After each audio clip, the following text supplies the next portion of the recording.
Hello students ਬੱਚੋ, ਅੱਜ ਅਸੀਂ 7ਵੀਂ ਕਲਾਸ ਦਾ ਪਾਠ ਦੂਜਾ ਧਰਤੀ ਦਾ ਅੰਦਰੂਨੀ ਅਤੇ ਬਾਹਰਲੀ ਰੂਪ ਇਸ ਨੂੰ ਸ਼ੁਰੂ ਕਰਨ ਜਾ ਰਹੇ ਹਾਂ। ਇਸ ਦੇ ਵਿੱਚ ਅੱਜ ਅਸੀਂ ਜਾਣਾਂਗੇ ਕਿ ਧਰਤੀ ਦੇ ਕੁੱਲ 3 ਖੋਲ ਹੁੰਦੇ ਹਨ, ਜਿਸ ਨੂੰ ਅਸੀਂ ਧਰਤੀ ਦਾ ਚਾਪੜ ਯਾਨੀ ਕਿ ਸਿਆਲ, ਮੈਂਟਲ ਭਾਗ ਜਿਹਨੂੰ ਸੀਮਾ ਅਤੇ ਕੇਂਦਰੀ ਭਾਗ ਜਿਸ ਨੂੰ ਅਸੀਂ ਨਾਈਫ ਆਖਦੇ ਹਾਂ। ਇਸ ਨੂੰ ਹੁਣ ਅਸੀਂ ਵਿਸਥਾਰ ਨਾਲ ਅਗਲੀਆਂ ਤਸਵੀਰਾਂ ਅਤੇ ਮਾਈਂਡ ਮੈਪ ਰਾਹੀਂ ਜਾਣਾਂਗੇ। ਚਾਪੜ जो है वो धरती का सब तो उपरला भाग है ਅਤੇ फिर आंदा है मैंटल भाग जो उपरला हिस्सा है ਅਤੇ हेठला मैंटल भाग, फिर आंदा है बाहरला केंद्री भाग ਅਤੇ अंदरूनी केंद्री भाग। सो ਅਸੀਂ ਇਹ ਕਹਿ ਸਕਦੇ ਹਾਂ कि ਇਹ ਸਾਡੀ ਧਰਤੀ ਦਾ ਜਿਹੜਾ ਅੰਦਰੂਨੀ ਅਤੇ ਬਾਹਰਲੀ ਰੂਪ ਹੈ। ਧਰਤੀ ਦੇ ਅੰਦਰੂਨੀ ਭਾਗਾਂ ਵਿੱਚ ਚਾਪੜ, ਮੈਂਟਲ ਅਤੇ ਕੇਂਦਰੀ ਭਾਗ ਆਉਂਦੇ ਹਨ। ਮੈਂਟਲ ਭਾਗ ਨੂੰ ਵੀ ਅੱਗੇ 2 ਹਿੱਸਿਆਂ ਵਿੱਚ ਵੰਡਿਆ ਜਾਂਦਾ ਹੈ, ਉੱਪਰਲਾ ਮੈਂਟਲ ਭਾਗ ਅਤੇ ਹੇਠਲਾ ਮੈਂਟਲ ਭਾਗ।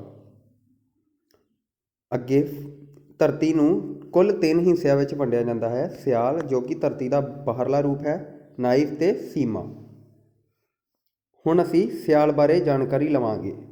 ਇਸ ਭਾਗ ਦੀ ਆਮ ਮੋਟਾਈ 100 ਕਿਲੋਮੀਟਰ ਦੀ ਲਗਭਗ ਹੈ। ਇਸ ਵਿੱਚ ਸਿਲੀਕੌਨ ਅਤੇ ਐਲੂਮੀਨੀਅਮ ਦੇ ਵਧੇਰੇ ਤੱਤ ਹੁੰਦੇ ਹਨ, ਇਸ ਕਰਕੇ ਇਸ ਪਰਤ ਨੂੰ ਸਿਆਲ ਕਿਹਾ ਜਾਂਦਾ ਹੈ।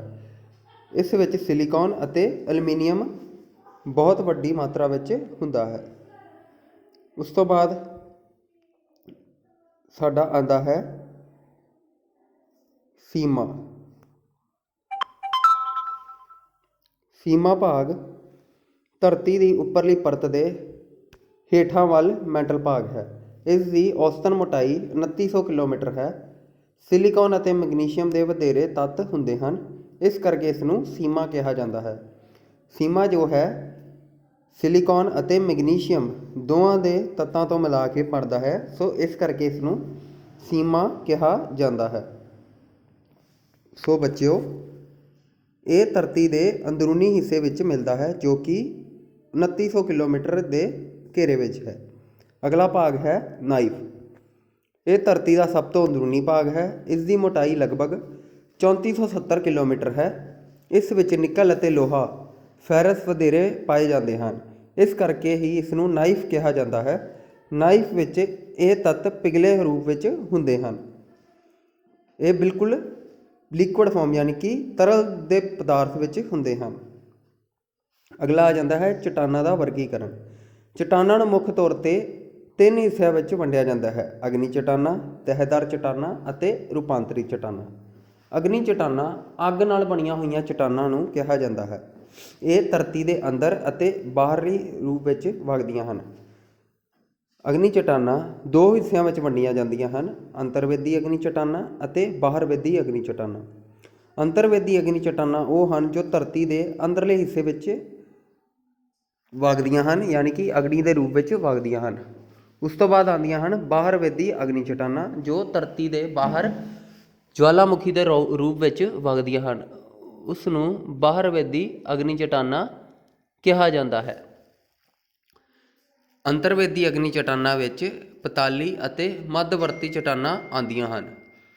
ਉਸ ਤੋਂ ਬਾਅਦ ਆਉਂਦੀਆਂ ਨੇ ਤਹਿਦਾਰ ਚਟਾਨਾਂ। ਇਹ ਇੱਕ ਤਰ੍ਹਾਂ ਦੀ ਤਹਿ ਵਾਂਗੂ ਧਰਤੀ ਦੇ ਉੱਪਰ ਵਿਛੀਆਂ ਹੁੰਦੀਆਂ ਹਨ। ਫਿਰ ਆਉਂਦੀਆਂ ਹਨ ਰੂਪਾਂਤਰੀ ਚਟਾਨਾਂ।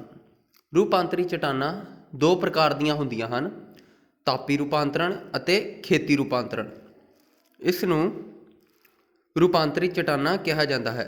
ਤਾਪੀ ਰੂਪਾਂਤਰਣ ਉਸ ਨੂੰ ਕਿਹਾ ਜਾਂਦਾ ਹੈ ਜੋ ਤਾਪ ਦੇ ਵਧਣ ਘਟਣ ਯਾਨੀ ਕਿ ਟੈਂਪਰੇਚਰ ਦੇ ਇਨਕਰੀਜ਼ ਡਿਕਰੀਜ਼ ਹੋਣ ਕਰਕੇ ਆਪਣਾ ਸ਼ਕਲ ਅਤੇ ਰੂਪ ਬਦਲਦੀਆਂ ਹਨ, ਉਸ ਨੂੰ ਤਾਪੀ ਚਟਾਨਾਂ ਕਿਹਾ ਜਾਂਦਾ ਹੈ। ਖੇਤਰੀ ਰੂਪਾਂਤਰਣ ਯਾਨੀ ਕਿ ਖੇਤਰ ਦੇ ਅਕੋਰਡਿੰਗ ਯਾਨੀ ਕਿ ਉਸ ਜਗ੍ਹਾ ਦੇ ਅਕੋਰਡਿੰਗ ਜਿਹੜੀਆਂ ਚਟਾਨਾਂ ਆਪਣਾ ਰੂਪ ਬਦਲਦੀਆਂ ਹਨ, ਤਬਦੀਲ ਕਰਦੀਆਂ ਹਨ, ਉਸ ਨੂੰ ਖੇਤਰੀ ਰੂਪਾਂਤਰਣ ਚਟਾਨਾਂ ਕਿਹਾ ਜਾਂਦਾ ਹੈ। ਸੋ ਬੱਚਿਓ, ਇਹ ਸੀ ਚਟਾਨਾਂ ਦਾ ਵਰਗੀਕਰਨ।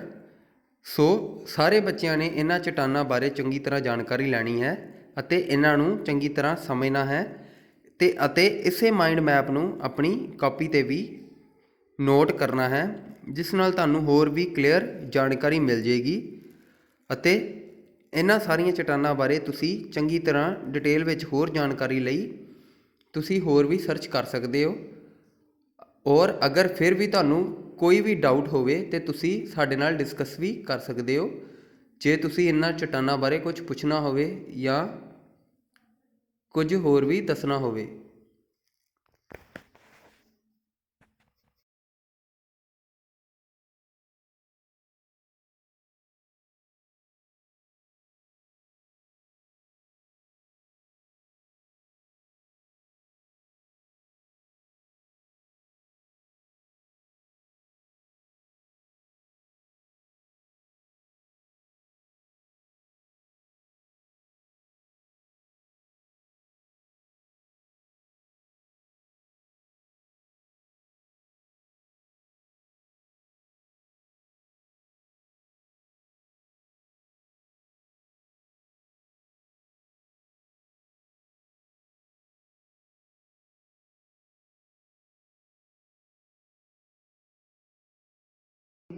ਮਿੱਟੀ ਬਾਰੇ ਜਾਣਕਾਰੀ ਲਵਾਂਗੇ।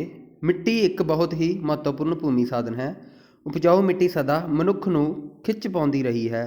ਉਪਜਾਊ ਮਿੱਟੀ ਦੇਸ਼ ਦੀ ਵੱਡੀ ਸੰਪਤੀ ਹੈ। ਭਾਰਤ ਆਪਣੀ ਉਪਜਾਊ ਮਿੱਟੀ ਸਦਕਾ ਹੀ ਇੰਨੀ ਵੱਡੀ ਵਸੋਂ ਲਈ ਭੋਜਨ ਪੈਦਾ ਕਰਨ ਵਿੱਚ ਸਮਰੱਥ ਹੋ ਸਕਿਆ ਹੈ।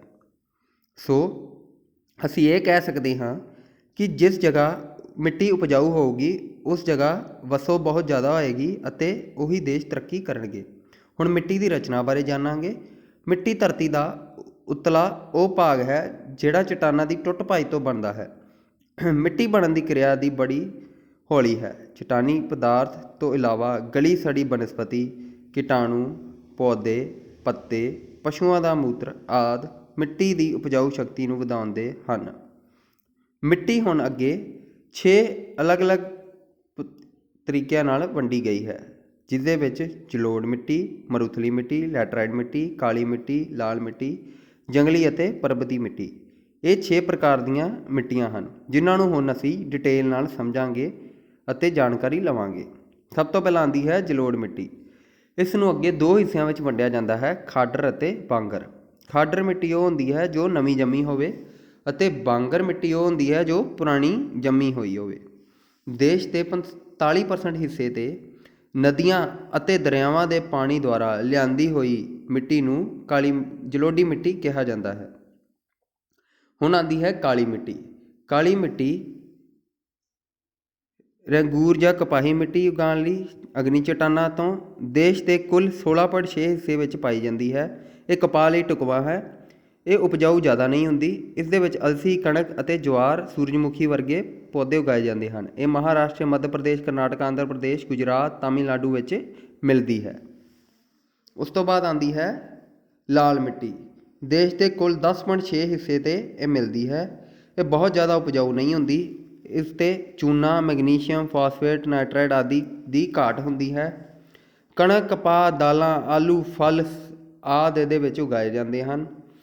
ਤਾਮਿਲਨਾਡੂ, ਦੱਖਣ ਪੂਰਬ ਮਹਾਰਾਸ਼ਟਰ, ਕਰਨਾਟਕ, ਆਂਧਰਾ ਪ੍ਰਦੇਸ਼, ਮੱਧ ਪ੍ਰਦੇਸ਼, ਬਿਹਾਰ, ਉੜੀਸਾ, ਝਾਰਖੰਡ, ਰਾਜਸਥਾਨ ਆਦਿ ਇਹਨਾਂ ਥਾਵਾਂ 'ਤੇ ਉਗਾਈ ਜਾਂਦੀ ਹੈ। ਲੈਟਰਾਈਟ ਮਿੱਟੀ ਲੋਹ ਤੱਤ, ਐਲੂਮੀਨੀਅਮ, ਟਾਈਟੇਨੀਅਮ ਅਤੇ ਮੈਗਨੀਜ਼ ਆਦਿ ਆਕਸਾਈਡ ਤੋਂ ਬਣੀ ਹੋਈ ਹੈ। ਉੱਚ ਤਾਪਮਾਨ ਤੋਂ ਜ਼ਿਆਦਾ ਵਰਖਾ ਵਾਲੇ ਖੇਤਰ ਵਿੱਚ ਇਹ ਉਗਦੀ ਹੈ। ਇਸ ਦੇ ਵਿੱਚ ਉਪਜਾਊ ਤੱਤਾਂ ਦੀ ਘਾਟ ਹੁੰਦੀ ਹੈ। ਚਾਹ, ਕੌਫੀ, ਰਬੜ ਅਤੇ ਨਾਰੀਅਲ ਇਸ ਦੇ ਵਿੱਚ ਉਗਾਏ ਜਾਂਦੇ ਹਨ। ਦੇਸ਼ ਦੇ ਕੁੱਲ 7.5 ਹਿੱਸੇ ਵਿੱਚ ਇਹ ਉਗਾਈ ਜਾਂਦੀ ਹੈ। ਪੂਰਬ ਤੋਂ ਪੱਛਮ ਘਾਟ, ਵਿੰਧਿਆ, ਸਤਪੁੜਾ ਅਤੇ ਮਾਲਵਾ ਪਠਾਰ, ਮਹਾਰਾਸ਼ਟਰ, ਆਂਧਰਾ ਪ੍ਰਦੇਸ਼ ਆਦਿ, ਉੜੀਸਾ, ਕਰਨਾਟਕ, ਕੇਰਲਾ, ਅਸਾਮ ਆਦਿ ਖੇਤਰਾਂ ਵਿੱਚ ਉਗਾਈ ਜਾਂਦੀ ਹੈ। ਜੰਗਲੀ ਅਤੇ ਪਰਬਤੀ ਮਿੱਟੀ ਜੰਗਲਾਂ ਅਤੇ ਪਰਬਤੀ ਢਲਾਨਾਂ 'ਤੇ ਮਿਲਦੀ ਹੈ। ਜੈਵਿਕ ਮਾਦਾ ਇਸ ਦੇ ਵਿੱਚ ਜ਼ਿਆਦਾ ਹੁੰਦੀ ਹੈ। ਪੂਰਬੀ ਅਤੇ ਪੱਛਮੀ ਘਾਟਾਂ ਵਿੱਚ ਵੀ ਇਹ ਮਿਲਦੀ ਹੈ। ਪੋਟਾਸ਼, ਫਾਸਫੋਰਸ ਅਤੇ ਚੂਨੇ ਦੀ ਇਸ ਦੇ ਵਿੱਚ ਕਮੀ ਹੁੰਦੀ ਹੈ। ਫਸਲ ਪੈਦਾ ਕਰਨ ਲਈ ਖਾਦ ਦੀ ਇਸ ਦੇ ਵਿੱਚ ਲੋੜ ਹੁੰਦੀ ਹੈ। ਅਗਲੀ ਆਉਂਦੀ ਹੈ ਮਰੂਥਲੀ ਮਿੱਟੀ। ਦੇਸ਼ ਦਾ ਕੁੱਲ ਰਕਬਾ 4.3% ਹੈ। ਇਹ ਰਾਜਸਥਾਨ, ਪੰਜਾਬ ਅਤੇ ਹਰਿਆਣਾ ਵਿੱਚ ਬਹੁਤ ਵੱਡੀ ਮਾਤਰਾ ਵਿੱਚ ਮਿਲਦੀ ਹੈ। ਪਾਣੀ ਨੂੰ ਸਮਾ ਕੇ ਰੱਖਣ ਦੀ ਇਸ ਦੇ ਵਿੱਚ ਸਮਰੱਥਾ ਬਹੁਤ ਘੱਟ ਹੁੰਦੀ ਹੈ। ਮਾਰੂਥਲੀ ਮਿੱਟੀ ਵਿੱਚ ਬਿਲਕੁਲ ਘੱਟ ਜਿਹੜਾ ਪਾਣੀ ਇਕੱਠਾ ਰਹਿੰਦਾ ਹੈ। ਇਸ ਦੇ ਵਿੱਚ ਜੌਂ, ਬਾਜਰਾ, ਮੱਕੀ ਅਤੇ ਦਾਲਾਂ ਉਗਾਈਆਂ ਜਾਂਦੀਆਂ ਹਨ। ਹੁਣ ਆਉਂਦੇ ਹਨ ਖਣਿਜ ਪਦਾਰਥ। ਖਣਿਜ ਪਦਾਰਥਾਂ ਨੂੰ ਕੁੱਲ 3 ਹਿੱਸਿਆਂ ਵਿੱਚ ਵੰਡਿਆ ਜਾਂਦਾ ਹੈ: ਧਾਤਵੀ ਖਣਿਜ, ਅਧਾਤਵੀ ਖਣਿਜ ਅਤੇ ਸ਼ਕਤੀ ਖਣਿਜ। ਧਾਤਵੀ ਖਣਿਜ ਹਨ ਧਾਤ ਅੰਸ਼ ਜਿਵੇਂ ਲੋਹਾ, ਤਾਂਬਾ, ਟਿਨ, ਐਲੂਮੀਨੀਅਮ, ਸੋਨਾ, ਚਾਂਦੀ ਆਦਿ। ਅਧਾਤਵੀ ਖਣਿਜ ਉਹ ਅੰਸ਼ ਜਿਵੇਂ ਸਲਫਰ, ਅਬਰਕ, ਜਿਪਸਮ, ਫਾਸਫੋਰਸ, ਪੋਟਾਸ਼ੀਅਮ ਆਦਿ। ਸ਼ਕਤੀ ਖਣਿਜ ਉਹ ਹੁੰਦੇ ਹਨ ਜਿਨ੍ਹਾਂ ਨੂੰ ਅਸੀਂ ਬਾਲਣ ਦੇ ਤੌਰ 'ਤੇ ਵਰਤਦੇ ਹਾਂ, ਜਿਵੇਂ ਕਿ ਕੋਲਾ, ਪੈਟਰੋਲੀਅਮ, ਕੁਦਰਤੀ ਗੈਸ, ਬਿਜਲੀ ਆਦਿ। ਇਹਨਾਂ ਨੂੰ ਆਪਾਂ ਸ਼ਕਤੀ ਖਣਿਜ ਕਿਹਾ ਜਾਂਦਾ ਹੈ।